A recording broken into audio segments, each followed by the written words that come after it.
สภาพข้างขนมเกริมได้ยังมือเต้าโดยกระดาษขัดจังก็เป็นใต้เราไปได้ยังดักโจเตอผลิตภัณฑ์ซิลิโคนคลาสได้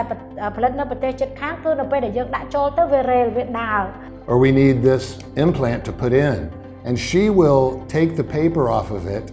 and expose the implant in its sterile environment. And then of course I'm sterile as a surgeon, and I will reach in and get the implant and put it inside the patient. ก็เป็นใต้แปะปอนจมูกหนังผลิตภัณฑ์ซิลิโคนพอลิติกคือมีสภาพต้นเหมือนกันเพราะถ้าพอลิติกคือมีคุณภาพพวกเหมือนกันได้วิจัยมันได้การสัมพันธ์ในตู้แจ้งพิภพโลกกระบงแต่ปราบอย่างเพลิดกาในกรุ๊ปคลินิกการสัมพันธ์ได้ตุ่มเนิบ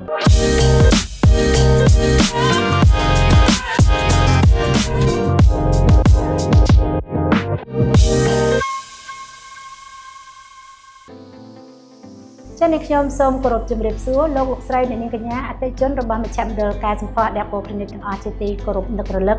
เจ้าระดับการโควิดป่วยโรคเนี่ยสไตร์เหมือนกันแต่ในขยมแต่โรคเนี่ยสกสบายจิตเต้ได้ก็ได้สลายปีกรมการเงินระบาดมาแชมเดอร์การสัมพันธ์แบบโปรคลินิกจุนโปโรคเนี่ยจะง่ายปีจุ่มโควิดดับรำบวนการไทยรักษาหนาไม้การไทยรักษาสุขภาพคือจีเรื่องจำบัดสำหรับครูซาโรคเนี่ยก็โดยจีครูซาในขยมปีดักโมคลินิกคือยังแต่งแต่ประกันจอบหนึ่งอนามัยมัดจัดเพื่อไอ้โรคเนี่ยมีตุ่มหนุกจัดการแต่คู่นับไปได้โรคเนี่ยเจอหมกประตูเสวาการวายกายสัมพันธ์ในที่นี้จากทั้งนี้เนี่ยขยมมีนเกิดอยู่บางฮันจูนโรคเนี่ยปีวัตเมียนวิจัยบัดกายสัมพันธ์โดนใบชั่วโมงมุ้ยได้เธอการในดักโมคลินิกอยู่ชนะบอกหายจ้านุคือวัตเมียนดร.ริดโดยโรคเนี่ยบานเชียบหายถ้าดร.ริดก็คือเจียดร.ได้มีจุ่มเลี้ยงแพร่กัดกายสัมพันธ์อย่างอัจฉริยะก็คือเจียดร.ได้มีสัญชาติอเมริกันก็เธอการในดักโมคลินิกโดยเจียปรำใบชนะบอกหาย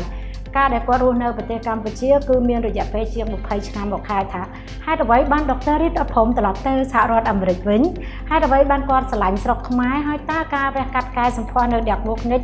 กอดสบายจัดอย่างนั้นหนึ่งตาปัจจัยกระเตในการกายสัมพันธ์ระบบกอดอาจารย์อย่างนั้นได้เพื่อเอาแต่จนขมายตัวสกอตกอดอย่างเช้าและเช่นในขยมสวากรมดร.ริด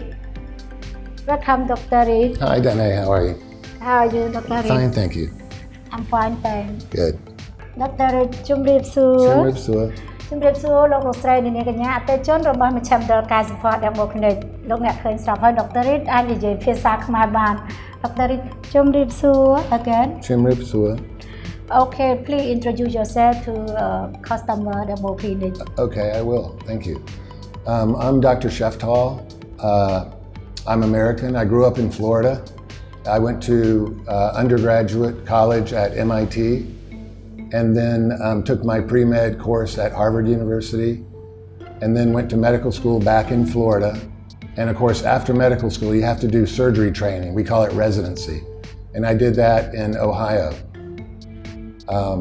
After that, I went on to further training at UCLA in plastic surgery and in Brazil also. จ้าโดยลงเนี่ยบ้านเชียบของให้ท่านดร.ริดก่อนคือเจียวิจัยบัณฑิตแพร่กัดกายสัมพันธ์ได้ก่อนมีจุ่มเลี้ยงแพร่กัดกายสัมพันธ์อย่างอยู่ชั้นให้ก่อนก็มีประวัติการเงินก็โดยเจียสัญญาบัตรแพร่กัดกายสัมพันธ์อย่างตรมตรึปีสหรัฐอเมริกได้ก่อนเพื่อการจมูกหนึ่งนิ้วขยมในเด็กโมคลินิกก็โดยเจียการเงินประจำทั้งไงในเด็กโมคลินิกได้ก่อนเพื่อจูนเตจนประบาดเยิ้งได้มีโดยเจียการแพร่กัดตรงริดดำตรุงการแพร่กัดบรรทังดำตรุงก็โดยเฉพาะกวาดปลาจุ่มเลี้ยงแวกกัดตรงริดดำตรุงนั่นระยะเปประมาณนี้ตีก็โดยเฉพาะมุนเปได้เยิงแวกกัดตรงริดดำตรุงเยิงเตรียมเอาไว้คลาดำใบบางฮันจูนดาวละเตจนดำใบกวาดบานเชียบมุนเปได้โลกเนี่ยสำหรับจัดแวกกัดตรงริดดำตรุงท่าตากวาดมีแหลกขณะสมบัติอย่างนั้นดำใบแวกกัดตรงริดดำตรุงบ้านให้นังตากวาดเตรียมจำเอาไว้คลาซึ่งดร.ริดนังจุ่มเด็ดจูนดาวโลกเนี่ยในไปบรรทัดเตียนDr. Reed, may I have one question for you? What do patients need to prepare for breast augmentation? Okay. Well, the first and most important thing is we check your health. And we do that by drawing blood and checking your laboratory results. We ask you a thorough history to find out if there's any issues in the past with surgery, bleeding, allergies to different medicines, and so forth. Now, after midnight, the night before surgery, we ask that you don't eat anything else and you don't drink anything the morning of surgery.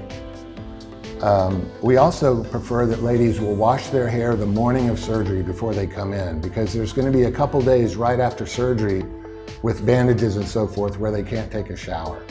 But that's really about it. After that, we take care of everything. Okay, thank you, Dr. Rick. ចាដូចដែល Dr. Rick ជម្រាបជូនលោកអ្នកមកហើយរួចមកហើយមុនដំបូងដែលយើងអាចឈានទៅដល់ដំណាក់កាលវះកាត់ពង្រីកដើមទ្រូងបានទី1លោកអ្នកត្រូវមានសុខភាពល្អគឺយើងត្រូវធ្វើតេស្តឆែកសុខភាពទូទៅក៏ដូចជាឆែកឈាមរបស់លោកអ្នករៀបចំថត mammography ដើមទ្រូងដើម្បីឲ្យដឹងថាយើងត្រូវជាមួយសាយណាយើងមានបញ្ហាអីអត់ហើយមួយវិញទៀតមុនពេលដែលយើងធ្វើការវះកាត់គឺយើងត្រូវត្រៀមមុនពេលវះកាត់រយៈពេល6ម៉ោងគឺយើងអត់ទទួលទានអាហារទេសូម្បីតែទឹកក៏យើងអាចញ៉ាំដែរហើយនឹងមកទីនេះដើម្បីឲ្យក្រុមការងាររបស់អ្នកមកគ្នាគឺសម្អាតខ្លួនជូនសូម្បីតែកក់សក់ក៏ត្រូវតែកក់សក់ឲ្យបានស្អាតហើយនឹងសម្អាតខ្លួនមានន័យថារូបរាងកាយយើងទាំងមូលតាំងពីចុងសក់រហូតដល់ចុងជើងគឺក្រុមការងាររបស់អ្នកមកគ្នានឹងថែទាំជូនដល់លោកអ្នកធ្វើទាំងអស់នឹងជូនដល់លោកអ្នកដូច្នេះតម្រាំតែយើងថាសម្រាប់ចិត្តវះកាត់ពង្រីកដើមទ្រូងដល់តែលោកអ្នកមានលក្ខណៈសម្បត្តិបែបហ្នឹងសិនចាហើយបន្តមកទៀតនេះខ្ញុំនឹងជម្រាបសួរគាត់ថាតើការវះកាត់ពង្រីកដើមទ្រូងត្រូវការរយៈពេលប៉ុណ្ណាហើយនឹងការថែរក្សារបៀបម៉េចបន្ទាប់ពីយើងវះកាត់ហើយ Yes Dr. Reed how many hours does breast augmentation surgery It actually takes less than 1 hour. Yes. From going into the room, it takes about 10 or 15 minutes to prepare the patient, to clean their skin and so forth, and put the sterile drapes on. Yes. But after that, as soon as I make the incision, we're done in between 30 and 45 minutes. That's all it takes. ចាដោយតែគាត់បានជម្រាបជូនលោកអ្នកបែបហ្នឹងថាការវះកាត់ពង្រីកដើមទ្រូងយ៉ាងយូរបំផុតគឺយើងត្រូវការរយៈពេល1ម៉ោង Dr. Reed គឺមានជំនាញយ៉ាងអស្ចារ្យគឺការវះកាត់ពង្រីកដើមទ្រូងតាមដែលនាងខ្ញុំដឹងសូម្បីតែនៅបរទេសក៏អត់មានរយៈពេលលឿនដូចគាត់ដែរដោយសារកម្លាំងរបស់គាត់ហើយនឹងតិចនិចដ៏អស្ចារ្យរបស់គាត់ធ្វើឲ្យការវះកាត់ពង្រីកដើមទ្រូងគឺរយៈពេលលឿនដោយលោកអ្នកបានជ្រាបមកហើយថាធម្មតានៅពេលដែលយើងវះកាត់ធំមួយគឺយើងត្រូវការប្រើថ្នាំសដំអញ្ចឹងនៅពេលដែលយើងសដំយូរម៉ោងសុខភាពយើងក៏ទ្រោមទៅតាមនឹងប៉ុន្តែជាមួយនឹងជំនាញវះកាត់របស់ Dr. Reed គឺគាត់ចំណាយពេលត្រឹមតែ30នាទីទៅ45នាទីតែប៉ុណ្ណោះគឺការវះកាត់ដើមទ្រូងមួយគូយ៉ាងស្រស់ស្អាតជូនដល់លោកស្រីអ្នកនាងកញ្ញាមិនលោកអ្នកស្រីអ្នកនាងកញ្ញាគឺអ្នកនាងកញ្ញាទាំងអស់គ្នាដែលចង់បានដើមទ្រូងស្រស់ស្អាតគឺចំណាយពេលត្រឹមតែ30នាទីឬក៏45នាទីបើសរុបទាំងការរៀបចំទាំងអីទៀតយ៉ាងយូរបំផុតគឺរយៈពេល1ម៉ោងលោកអ្នកនឹងបានសម្រស់ដើមទ្រូងមួយគូដ៏ស្រស់ស្អាតចេញពី Dermo Clinic ចាហើយបន្តមកទៀតគឺយើង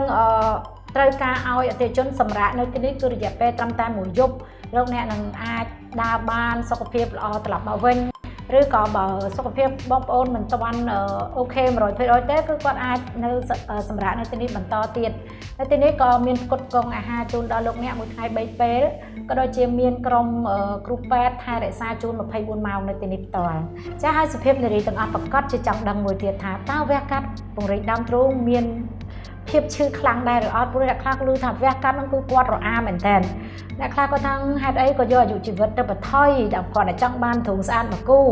ហេតុអីក៏អត់គិតពីហានិភ័យដូច្នេះនាងខ្ញុំនឹងជម្រាបសួរទៅ Dr. Reed ឲ្យគាត់បញ្ជាក់ឲ្យច្បាស់ព្រោះថានាងខ្ញុំគ្រាន់តែ beauty consultant ផ្ដល់ជូនលោកអ្នកនៅ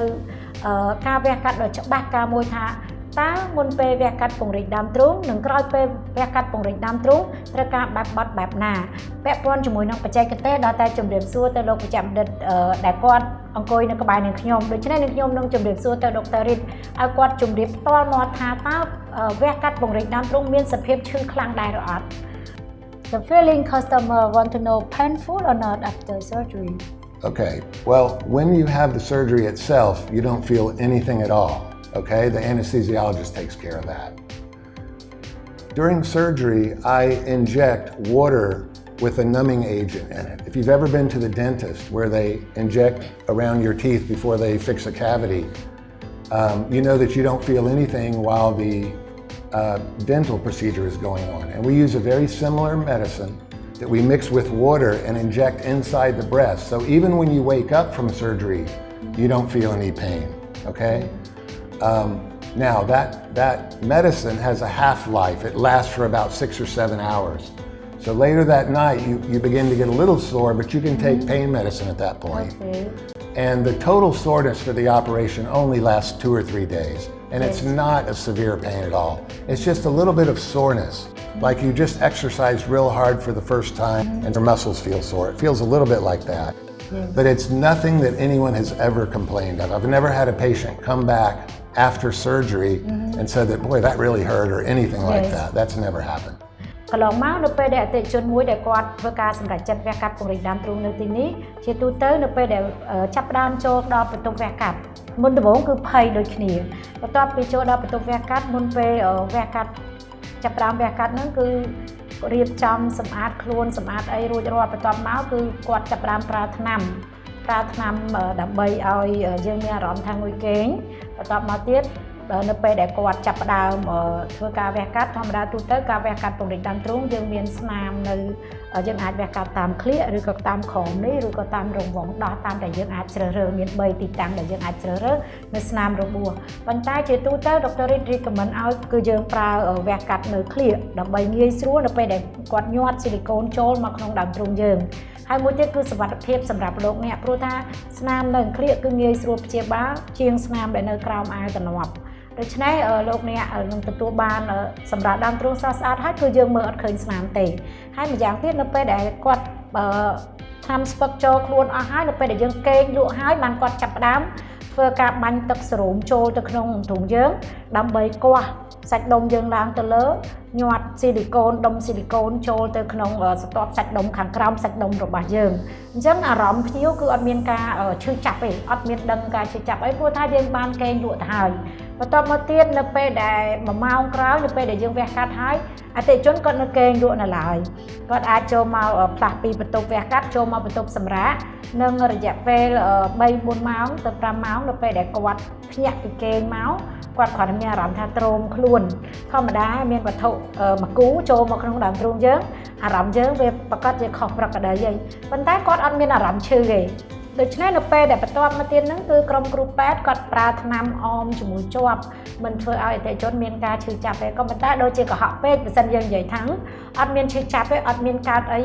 មានតិចតួចដែលយើងអាចទទួលយកបានព្រោះថានៅពេលដែលអតិថិជនគ្រាន់តែនិយាយថាមានអារម្មណ៍ថាខ្ញុំរៀងឈឺអីអញ្ចឹងគឺខាងក្រុមគ្រូពេទ្យគឺមានថ្នាំជំនួយដល់គាត់ភ្លាមមិនធ្វើឲ្យអតិថិជនឈឺខ្លាំងទេកាលណាតែឈឺហ្នឹងអតិថិជនលែងហ៊ានធ្វើការកែសម្ផស្សឲ្យថ្ងៃក្រោយដូច្នេះដើម្បីថែទាំអារម្មណ៍អតិថិជនគឺក្រុមគ្រូពេទ្យបន្ទាប់ពីគ្រូពេទ្យវះកាត់ហ្នឹងគឺមានក្រុមគ្រូពេទ្យថែទាំយ៉ាងយកចិត្តទុកដាក់មែនតើហើយក្រុមគ្រូពេទ្យវះកាត់កែសម្ផស្សក៏នៅក្បែរហ្នឹងដើម្បីជួយតាមដានសុខភាពរបស់គាត់ដូច្នេះលោកអ្នកកុំរអាជាមួយនឹងការវះកាត់ពង្រីកដើមទ្រូងប្រសិនបើលោកអ្នកមានសុខភាពគ្រប់គ្រាន់ជ្រើសរើសបានជាមួយនឹងដុកទ័រដែលមានជំនាញវះកាត់កែសម្ផស្សដោយគាត់ជាមួយនឹងផលិតផលដាក់ទៅក្នុងដើមទ្រូងយើងដែលមានគុណភាពខ្ពស់លោកអ្នកនឹងសុវត្ថិភាព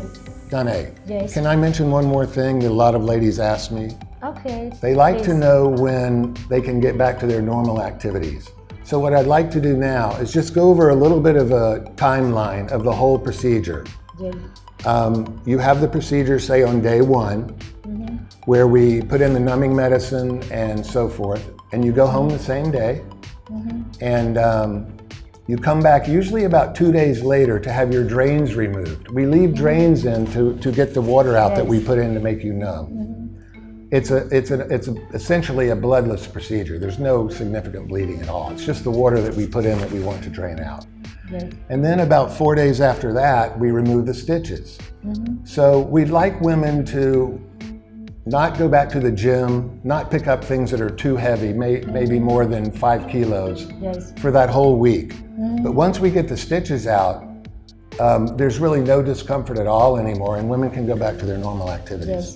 ចា៎យ៉ាងទៀតលោកវិជ្ជបណ្ឌិតដុកទ័ររីតគាត់បានបញ្យល់សុភាពនារីយើងទាំងអស់គ្នារួចមកហើយថានៅពេលដែលវះកាត់ពង្រីកដើមទ្រូងរួចយើងមាន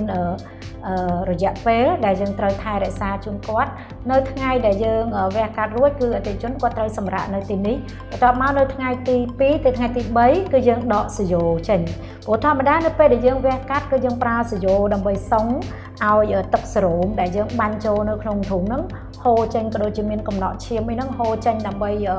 ថែរក្សាធ្វើយ៉ាងណាឲ្យរបួសយើងសះល្អអញ្ចឹងរយៈពេល2ថ្ងៃបន្ទាប់ពីយើងវះកាត់ហើយគឺអតិថិជនត្រូវត្រឡប់មក clinic វិញដើម្បីឲ្យក្រុមគ្រូពេទ្យយើងថែទាំជូនគាត់គឺដកសយោដែលសងនឹងចេញបន្ទាប់មកទៀតគឺបន្ទាប់ពី3ថ្ងៃទៅ5ថ្ងៃទៀតគឺគាត់អាចអញ្ជើញមកទទួលការលាងសម្អាតនៅស្នាមរបួសក៏ដូចជាដកស្កុតចេញហើយនឹងធ្វើការឆែកមើលថាតើរបួសរបស់គាត់សះហើយឬនៅបើសិនបើរបួសរបស់គាត់សះក៏យើងអាចកាត់ចេះជូនគាត់បានវាបត់បានទៅតាមអតិថិជនដែរអតិថិជនខ្លះគឺគាត់រយៈពេលត្រឹមតែ1សប្តាហ៍គាត់អាចកាត់ចេះបានប៉ុន្តែសាច់ខ្មែរយើងខ្លះគាត់អាចឈានទៅដល់10ថ្ងៃឬក៏12ថ្ងៃអញ្ចឹងយើងបាត់បានប្រែប្រួលទៅតាមអតិថិជនមួយមិនប្រកាសហ្នឹងត្រូវតែ7ថ្ងៃកាត់ចេះបានមិនដូច្នោះទេព្រោះថាបច្ចេកទេសគឺជាបច្ចេកទេសក៏ប៉ុន្តែការពិតជាក់ស្ដែងវាគឺជាការពិតជាក់ស្ដែងដូច្នេះលោកអ្នកទទួលជ្រាបហើយថារយៈពេលប៉ុណ្ណឹងគឺយើងកំឡុងពេលដែលយើងថែខ្លួនគឺយើងត្រូវតែព្យាយាមថែរក្សាសុខភាពហូបចុករបស់ពៅឲ្យបានគ្រប់គ្រាន់មិនមែនមានន័យថាពេលដែលយើងវះកាត់ពង្រីកដើមទ្រូងយើងអត់ញ៉ាំអាហារគ្រឿងសមុទ្រឬក៏អាហារសាច់គោអីទេគឺសាច់មាន់អីគឺយើងអាចញ៉ាំបានទាំងអស់ធ្វើយ៉ាងណាដើម្បីឲ្យអតិថិជនយើងឆាប់មានកម្លាំងនៅពេលដែលគាត់មានសុខភាពល្អរបួសរបស់គាត់ក៏ឆាប់សះល្អមិនដូចអ្នកខ្លះយល់តាំងនៅពេលដែលយើងវះកាត់ឲ្យត្រូវតមមហានេះតមមហានោះអ្វីដែលខាងក្រុមគ្រូពេទ្យយើងឲ្យតមគឺឲ្យគាត់តមមិនទាន់អាចទៅហាត់ប្រាណបានមិនអាចលើករបស់ធ្ងន់បានលើសពី5គីឡូ1គីឡូ2គីឡូអីភ្លាមឲ្យតែគាត់គិតថាគាត់យូររួចគាត់អាចយូរបានប៉ុន្តែលើសពីប៉ុណ្ណឹងទៅគឺគាត់អត់ឲ្យទាន់ឲ្យយើងធ្វើទេហើយរយៈពេលនៅពេលដែលយើងសះរបួសអស់នៅពេលដែលយើងមកតាមដានមកម៉ាស្សាដើមទ្រូងបន្ទាប់ពីគ្រូពេទ្យប្រាប់ថាអូខេអ្នកឯងអាចទៅហាត់ប្រាណបាននឹងទៅគាត់អាចទៅហាត់ប្រាណបានចាដូច្នេះនេះខ្ញុំនឹងបន្តសំណួរជាមួយលោកវេជ្ជបណ្ឌិតបន្តទៀត Okay, Dr. Red, can you explain to customer about side effects when we do breast implant? Sure. They're the standard side effects that you would be concerned about with any operation. That would include bleeding or infection, let's say. Okay? And in my 20 years here of doing close to 1,000 breast augmentations, an awful lot, I haven't had any bleeding problems or infection. So it's very, very rare. Now, there is a complication, a side effect, if you will, that can happen more commonly, and that's called capsular contracture. And this has been a problem for breast augmentation since it started, but we've figured out how to reduce that to almost a negligible amount also, and that's by putting a slightly rough surface on the implants themselves. And it's pretty much reduced it to zero. I haven't had a capsular contracture in a number of years since I've been using implants with a rough surface. Now, I want to talk a little bit about implants in general, if that's okay. Is that all right? Implant, yes. All right. There is a product on the market now, which I think is the best product available in the world. It's called Polytech, and it's made in Germany. Yeah, from Germany. And a lot of people know this already, but the German engineering is really very, very high quality in the world. And they have made some implants that combine two very important factors in breast augmentation. One of them is implants that do not allow capsular contracture to occur, and also implants that are very soft, because softness is very important. You don't want anything feeling hard or unnatural after the augmentation procedure. And these are fabulous implants. So we're going to use these exclusively from now on. We used Mentor before, which is also a very good company in America, but their rough surface implants had some problems. And we decided to stop using them and try these, and these are far superior. So from now on, we're going to be bringing these in. Another problem with Mentor that I heard from a friend who distributes medical products here is that he found that there were actually some counterfeits, some fake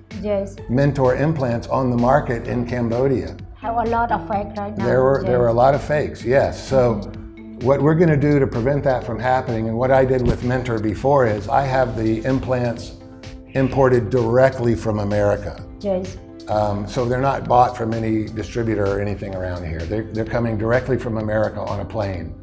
And these implants, of course, are manufactured in Germany, and I have these sent directly to me. So there's Yes. no chance of any counterfeit products, which is very important, of course. Okay, Dr. Reed, can you open and show to customer for Polytech silicone? Oh, sure, of course, I'll be glad to.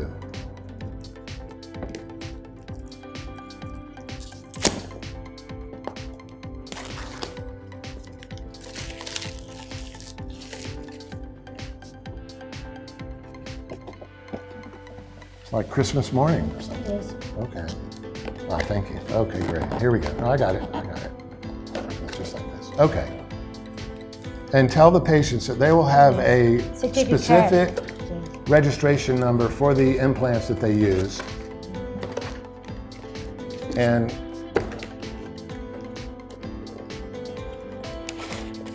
some stickers. Now, inside this sterile packaging here is the implant. And if you look carefully, you can see Very it in high there. quality. Yeah, it's very high quality. It's double sterilized. And you can see the implant in there. And when we're in the operating room, we will remove the surfaces here, like this white one that you see here. And the surgeon with the sterile glove will take the implant out of the sterile packaging and put it directly into your body. So it doesn't touch anything that's not sterile. ចាដោយដែលលោកអ្នកបានទទួលសម្ដាប់ជាមួយនឹងលោក Dr. Reed ដែលគាត់បានបញ្ជាក់ពីគុណភាពផលិតផល Polytech របស់ប្រទេសអាល្លឺម៉ង់និងខ្ញុំសូមហៅប្រទេសអាល្លឺម៉ង់គឺជាផលិតផលមួយដែលមានគុណភាពខ្ពស់មែនទែនព្រោះដោយតែគាត់បានជម្រាបមុននឹងអញ្ចឹងថាមូលហេតុអ្វីបានជាគាត់ឈប់ប្រើប្រាស់ផលិតផលដែលនាំចូលពីសហរដ្ឋអាមេរិក Mentor គឺព្រោះអីថាយើងឃើញចរាចរណ៍នៅស្រុកខ្មែរគឺមាន fake ច្រើនមែនទែនប៉ុន្តែសម្រាប់ Polytech ដែលយើងនាំចូលពីប្រទេសអាល្លឺម៉ង់គឺអត់មានខ្លាំងខ្លាយទេហើយពាក់ព័ន្ធជាមួយនឹងគុណភាពផលិតផលដោយលោកអ្នកបានជ្រាបហើយថាប្រទេសអាល្លឺម៉ង់គឺជាប្រទេសមួយដែលទទួលស្គាល់ទូទាំងពិភពលោកទៅលើគុណភាពផលិតផល cosmetic ក៏ដូចជាផលិតផលដែលយើងប្រើប្រាស់ដាក់បញ្ចូលទៅក្នុងដើមទ្រូងព្រោះថា Polytech ដែលនាងខ្ញុំបង្ហាញជូនក៏ដូចជា Dr. Reed ដែលបង្ហាញជូននេះគឺមានសភាពទន់រលោងស្វិតមែនតើព្រោះថាគាត់និយាយថាដូចជា sandpaper មានន័យថាសភាពខាងក្នុងគ្រើមដែលយើងមើលទៅដូចกระดาษខាត់អញ្ចឹងក៏ប៉ុន្តែនៅពេលដែលយើងដាក់ចូលទៅផលិតផលស៊ីលីកូនខ្លះដែលផលិតនៅប្រទេសជិតខាងគឺនៅពេលដែលយើងដាក់ចូលទៅវារេលវាដាល់ទៅណែទៅណោធ្លាក់ជួនកាលទៅគឺដូចយើងដាក់អាតំណក់ទឹកភ្លៀងអញ្ចឹងវារេលទៅខាងណែខាងនោះខូចតម្រងខូចសភនភាពក៏ប៉ុន្តែពាក់ព័ន្ធជាមួយនឹង Polytech គឺអត់ទេគឺនៅពេលដែលគាត់វះដាក់បញ្ចូលទៅកន្លែងហ្នឹងគឺវានៅនឹងនៅកន្លែងហ្នឹងហ្មងអញ្ចឹងធ្វើឲ្យគុណភាពផលិតផលនៅរឹងនៅខាងលើមានន័យថាគឺឈរដូចដើមទ្រូងធម្មជាតិរបស់យើងអញ្ចឹងហើយមួយវិញទៀតគឺមានសភាពទន់ស្វិតមែនតើធ្វើឲ្យអារម្មណ៍ដៃគូយល់ថានេះគឺជារបស់ធម្មជាតិពិតនេះខ្ញុំសូមអធិស្ឋានមិនដឹងថាបញ្យល់យ៉ាងណាដើម្បីឲ្យលោកអ្នកងាយយល់ទេព្រោះថាទៅពេលដែលយើងចម្បាច់របស់មួយបើសិនជារបស់នឹងគុណភាពអត់ល្អយើងចម្បាច់ទៅរៀងរឹងក្តេបក្តោបក៏ប៉ុន្តែពាក់ព័ន្ធជាមួយនឹងផលិតផល silicone Polytech គឺមានសភាពទន់មែនតើចម្បាច់មកដូចសាច់មនុស្សពិតប្រាកដ 100% អញ្ចឹងលោកអ្នកអត់ភ័យព្រួយពីរឿងគុណភាពផលិតផលទេព្រោះថា Polytech គឺមានគុណភាពខ្ពស់មែនតើដែលវិជ្ជបណ្ឌិតការសម្ផស្សនៅទូទាំងពិភពលោកកំពុងតែប្រើប្រាស់យ៉ាងផ្លូវការនៅគ្រប់ clinic ការសម្ផស្សដែលទំនើបក្នុងនោះប្រទេសកម្ពុជារបស់យើងក៏មាន Diagno clinic ដែលកំពុងប្រើប្រាស់ជាមួយនឹងដុកទ័រដែលមានជំនាញវះកាត់ការសម្ផស្សយ៉ាងល្បីឈ្មោះដែលគាត់មានជំនាញនេះជាយូរឆ្នាំមកហើយគឺរយៈពេលជាង20ឆ្នាំមកហើយដែលគាត់ធ្វើការជាមួយនឹងជំនាញរបស់គាត់ទាំងស្ទាត់ជំនាញមិនត្រឹមតែប៉ុណ្ណឹងទេនេះខ្ញុំក៏ចង់ឲ្យ Dr. Reed បញ្យល់ម្ដងទៀតដើម្បីឲ្យលោកអ្នកងាយយល់ Okay Dr. Reed can you explain again about the Polytech? Yeah, sure. The nurse in the operating room we have two nurses. One is sterile like the doctor like me. Yes. And the other is what we call the circulator. And she walks around the room when we need something. Maybe we need a suture to close the wound with, or we need this implant to put in. And she will take the paper off of it and expose the implant in its sterile environment. And then of course, I'm sterile as a surgeon. And I will reach in and get the implant and put it inside the patient. I just wanted to mention one more thing about Mentor versus Polytech, because that's an important distinction. Mentor also has the rough surface, the sandpaper surface, but we found that their implants were too firm, they were too hard. And these are much, much softer. And so That's why the women prefer these now. Everybody that's putting these in should use these implants. Okay? Yes, okay, thank you, Dr. You're Rit. welcome. Okay, Dr. Rit, very good answer. Thank you. Okay, how long you been in Cambodia? I've been here 21 years, believe it or not, So why you not go back to US? because I love it here. I love the people and the country. I Maybe really you do. have girlfriend in here, Dr. Rit. If you know someone, please introduce me. Oh my God. I'd like to have a girlfriend. អូខេលោកអ្នកដែលកំពុងតែមានស្រីស្អាតនៅក្បែរកុំភ្លេចណែនាំឲ្យ Dr. Rit នៅ single ទេអត់ទាន់មាន girlfriend ទេ You find girlfriend in here now? Not right now. You want? I've had a few along the way, but you know how things are. They don't always last forever. How long we work together in the clinic, Dr. Rit? I would say maybe 8 years we've been together. It's not maybe, it's 8 years, more than 8 years. More than 8 years. Yes. Okay. ពួកយើងធ្វើការជាមួយគ្នារយៈពេលដូចជាជាង8ឆ្នាំមកហើយឃើញថាអរគុណ Dr. Rit ដែលសហការរីករាយជាមួយនឹងមជ្ឈមណ្ឌលកាយសម្ផស្ស Double Clinic ជាពិសេសគឺគាត់បាន sharing experience របស់គាត់ផ្ដល់ជូនឲ្យវិជ្ជាបណ្ឌិតខ្មែរយើងដែលធ្វើការនៅ Double Clinic ជាមួយគ្នាបានចេះនៅជំនាញវះកាត់កាយសម្ផស្សពីគាត់អត់មានកំណាញ់ទេគាត់នៅទីនេះគឺជាសាស្ត្រាចារ្យមួយរូបគឺជាចាស់ទុំមួយរូបដែលធ្វើការផ្ទាល់នៅ Double Clinic គាត់បង្ហាត់បង្រៀនក្រុមគ្រូពេទ្យខ្មែរយើងពីតិចនិចពីការវះកាត់កាយសម្ផស្សក៏ដូចជាមិនថាក្រុមគ្រូពេទ្យថ្នាក់តូចធំប៉ុណ្ណាទេគឺ Dr. Rit តែងតែផ្ដល់ក្តីស្រឡាញ់ជូនដល់ពួកគាត់ហើយគាត់រីករាយនឹង share បទពិសោធន៍របស់គាត់ដែលគាត់មានពាក់ព័ន្ធនឹងចំណេះដឹងដល់ដុសស្នឹមរបស់គាត់ព្រោះថា20ជាងឆ្នាំដែលគាត់ប្រកបអាជីពជាវិជ្ជបណ្ឌិតកាយសម្ផស្សអញ្ចឹងគាត់ក៏ចង់បានទាយាទបន្តចំណេះដឹងពីគាត់គឺគាត់ស្ម័គ្រចិត្តរីករាយនឹង share ជូនបងប្អូនប្រជាពលរដ្ឋខ្មែរយើងជាពិសេសវិជ្ជបណ្ឌិតខ្មែរយើងដែលមានជំនាញវះកាត់ស្រាប់ចង់បានជំនាញវះកាត់កាយសម្ផស្សអាចទំនាក់ទំនងជាមួយនឹង Double Clinic បាន Dr. Rit នឹងរីករាយស្វាគមន៍ចែករំលែកបទពិសោធន៍របស់គាត់ដែលគាត់មានក៏ដូចជាចំណេះដឹងទូទៅពាក់ព័ន្ធជាមួយនឹងការកែសម្ផស្សផ្ដល់ជូនឲ្យបងប្អូនវិជ្ជបណ្ឌិតខ្មែរយើងទទួលបានចំណេះដឹងដូចគ្នាមិនត្រឹមតែប៉ុណ្ណេះទេខ្ញុំមានសំណួរមួយទៀតចង់សួរទៅគាត់ព្រោះថានាងខ្ញុំភ្ញាក់ផ្អើលខ្លាំងមែនទែននៅពេលដែលឃើញរូបភាពគ្រូពេទ្យដ៏ស្រស់សង្ហារបស់នាងខ្ញុំថតរូបជាមួយនាយករដ្ឋមន្ត្រីរបស់នាងខ្ញុំចង់ដឹងពីគាត់ថាហេតុអ្វីបានគាត់មានឱកាសថតរូបជាមួយ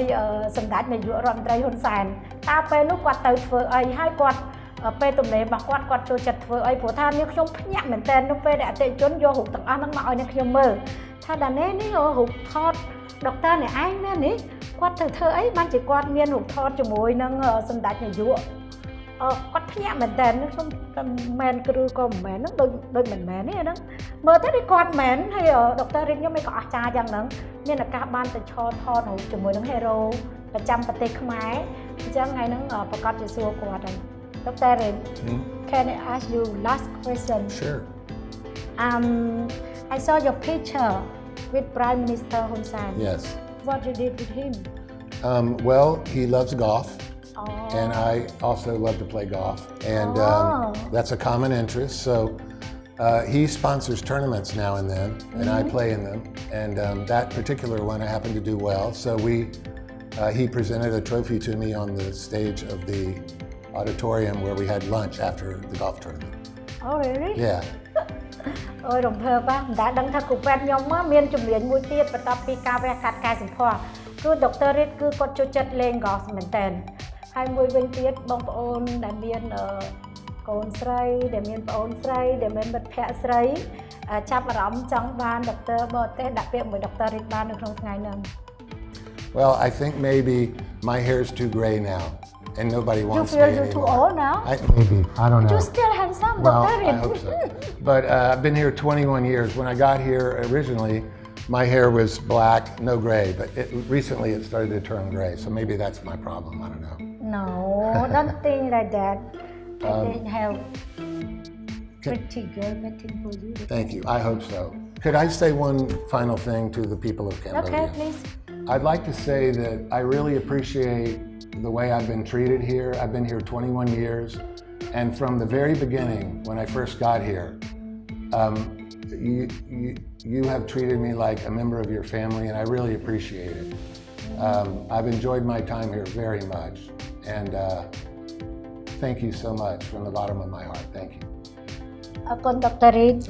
Thank you អរគុណដុកទ័ររីតខ្លាំងមែនតើដែលសហការរីករាយធ្វើការជាមួយនឹងមជ្ឈមណ្ឌលកែសម្ផស្ស Demo Clinic ជាពិសេសដុកទ័ររីតមានបេះដូងទលាយមែនតើបេះដូងសប្បុរសធម៌បេះដូងដ៏អស្ចារ្យដែលស្រឡាញ់ដុកទ័រខ្មែរយើងទាំងអស់គ្នាដែលធ្វើការនៅទីនេះគឺគាត់បានបង្ហាត់បង្រៀនពីតិចនិចក្នុងការវះកាត់កែសម្ផស្សជូនទៅដល់ក្រុមគ្រូពេទ្យដែលធ្វើការនៅ Demo Clinic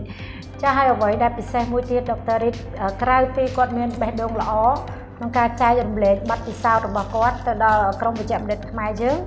នេះខ្ញុំតែងតែនិយាយលេងជាមួយគាត់ថាតើដុកទ័ររីតបានលុយច្រើនហ្នឹងអត់មានប្រពន្ធអត់មានកូនគាត់យកលុយទៅណាការពិតទៅរឿងដែលមួយទៀតដែលគ្មានអ្នកណាដែលបានដឹងពីគាត់ថាបេះដូងគាត់ល្អយ៉ាងណាគាត់អាចគម្រិះជាមួយនឹងខ្ញុំពេលដែលញ៉ាំកាហ្វេអីចឹងអូខេដល់នេះតកែប៉ាខ្ញុំក៏ប៉ុន្តែថាវិការដែលគាត់បានពី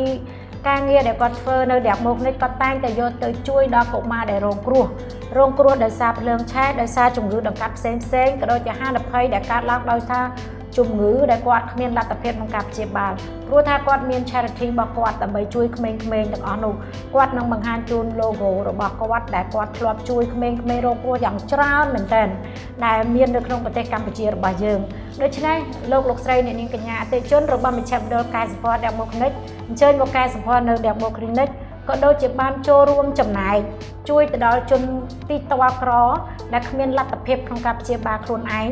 ជាមួយនឹងដុកទ័ររីតក៏ដូចជាជាមួយនឹងនាងខ្ញុំព្រោះថា Demo Clinic ក៏តែងតែចំណាយ 5% ប្រចាំឆ្នាំទៅលើប្រាក់ចំណេញដើម្បីជួយទៅដល់កុមារទីតវ៉ាក្រក៏ដូចជាបងប្អូនដែលមានជីវភាពខ្វះខាតនៅជ័យក្រុងហើយដុកទ័ររីតក៏មានបេះដូងល្អដូចគ្នាដូច្នេះអ្នកធ្វើការរួមគ្នាបានយូរអង្វែងទៅបានដោយសារយើងមានវិសិនដូចគ្នាដូច្នេះនេះខ្ញុំមិនមានអ្វីទេមានតែម្រាមដៃ10ថ្លែងអំណរគុណយ៉ាងជ្រាលជ្រៅដល់អតិថិជនរបស់ Demo Clinic ម្ដងទៀតក៏ដូចជាអរគុណដល់ដុកទ័ររីតដែលសហការរីករាយធ្វើការជាមួយនឹងនាងខ្ញុំបង្ហាត់បង្រៀននាងខ្ញុំពីតិចនិចនៃការវះកាត់កែសម្ផស្សជាច្រើនមែនតើព្រោះថានាងខ្ញុំចេះត្រឹមតែអ្នកចេះ